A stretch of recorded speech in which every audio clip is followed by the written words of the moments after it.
வணக்கம் மாணவர்களுக்கு எல்லாரும் எப்படி இருக்கீங்க? நல்லா இருப்பீங்க நம்புறேன். ஸோ இப்போ இந்த வீடியோ பதிவு எதுக்குன்னா, கண்டிப்பாக வந்து தமிழ்நாட்டில் நடக்கவிருக்க அனைத்து தேர்வுகளுமே, அதாவது நாளை கழிச்சு அதுக்கடுத்து எல்லா யூனிவர்சிட்டியில் நடக்க இருக்க தேர்வுகளையுமே தயவு செய்து ஒரு நாள் அல்லது 2 நாட்கள் கழித்து தள்ளி வைக்கணும்னு சொல்லி அனைத்து மாணவர்கள் முன்னேற்ற அமைப்பின் சார்பாக வேண்டுகோள் வைக்கின்றோம். என்ன காரணத்துக்காகனா, கொஞ்ச நாட்களுக்கு முன்னாடி சென்னையில் ஒரு வெள்ளம் ஒரு பெரிய பாதிப்பு ஏற்பட்டுச்சு. ஸோ அதனால் எல்லாருக்குமே அது தெரிஞ்சிச்சு. ஏன்னா ஹெட் ஆஃபீஸ் அப்படின்றனால, அதாவது தலைநகரம் அப்படின்றனால எல்லாருக்குமே நியூஸ் வருது.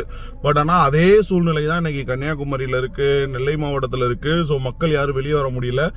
ரெட் அலர்ட் வந்து அவ்வளோ பயங்கரமாக இருக்குது. ஸோ சென்னையில் இருந்த பாதிப்பு இவங்க நெல்லையிலையும் கன்னியாகுமரியிலையுமே இருந்துட்டு தான் இருக்குது. ஸோ ஆனால் அதை யாருமே இன்னும் ஒத்து பார்க்கல, ஒத்து கேட்கல. ஸோ தயவு செய்து மாணவர்கள் பரீட்சை எழுதுகிறப்ப அவங்க சிரமங்களை ஏற்படும்ன்றதுனால அனைத்து பல்கலைக்கழக தேர்வுகளையுமே உடனடியாக தள்ளி வைக்க வேண்டும் என்பதை அனைத்து மாணவர்கள் முன்னேற்ற அமைப்பின் சார்பாக வேண்டி விரும்பி கேட்டுக்கொள்கிறேன். தயவு செய்து மாணவ செல்வங்கள் இந்த வீடியோவை உங்களுடைய நண்பர்களுக்கு பகிருங்க. ஏன்னா கண்டிப்பாக வந்து நாளைக்கு இப்போ சென்னையில் இருந்தால் மட்டும்தான் நடக்குதுன்னெலாம் இல்லை, இப்போ மற்ற ஊரில் இருந்தாலுமே அவங்களும் பாதிக்கப்படுவாங்க.